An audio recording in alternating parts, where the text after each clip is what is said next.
అది విని అదిమిన షోకులో ఉరి విడిచిన నెమలికి సవతిగా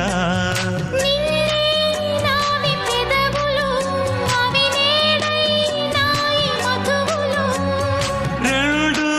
నాయి తనువులు అవి రేపవ్వాలి మనువులు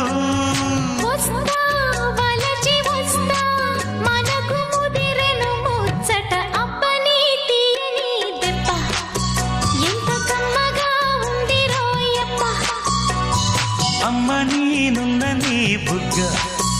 ఎంత లేత